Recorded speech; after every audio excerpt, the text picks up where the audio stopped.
अनूप भैया जिंदाबाद जिंदाबाद जिंदाबाद अनूप भैया जिंदाबाद जिंदाबाद जिंदाबाद। हमारा मुखिया कैसा हो अनूप भैया जैसा हो, हमारा मुखिया कैसा हो अनूप भैया जैसा हो।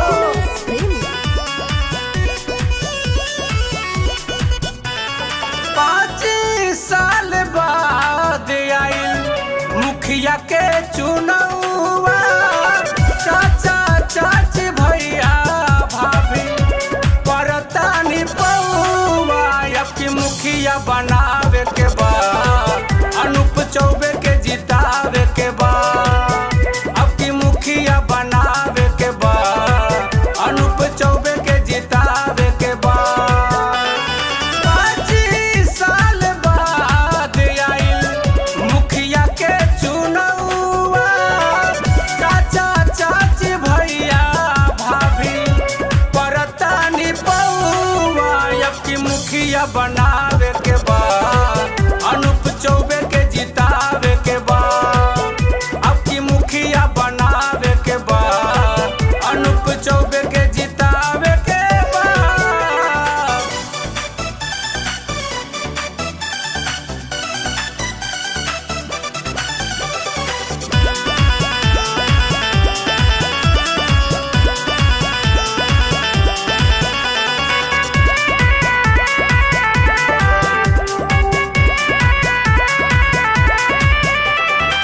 फ्री में मिली सबके इंदिरा आवास हो, हर गौवा में ही है हल्ला बा।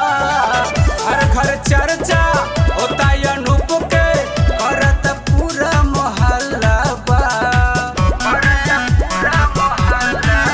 ए हो, फ्री में मिली सबके इंदिरा आवास हो, हर गौवा में ही है हल्ला बा। हर घर चर्चा होता है अनूप के, करत पूरा मोहल्ला बा। राशन कार्ड घर घरे बनी, घर घर मिली पानी, सबके हु के देखले बानी अनूप चौबे के जानी। अब की मुखिया बनावे के बाद अनूप चौबे के जितावे के बाद, अब की मुखिया बनावे के बाद अनूप चौबे के जितावे के बाद।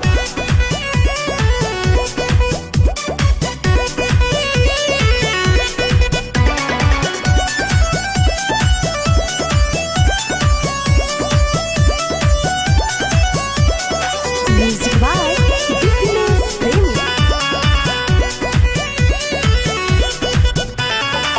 बन जाई है मुखिया भैया दुख होई दूर हो, सबे सलाह है करता।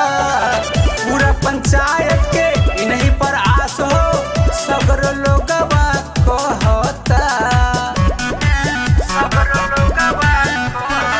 बन जाई है मुखिया भैया दुख होई दूर हो, सबे सलाह है करता। पूरा पंचायत के इन्हीं पर आस हो, सगर लोग कहता। अपना बेटवा पर राख विश्वास हो, अनूप चौबे पूरा करी है सबके मन के आस हो। अब की विजयी बनावे के बाद अनूप चौबे के जितावे के बाद, अब की मुखिया बनावे के बाद अनूप चौबे के जितावे के बाद। 5 साल बाद आइल मुखिया के चुनावा, चाचा चाची भैया भाभी परतानी पौवा। अब की मुखिया बना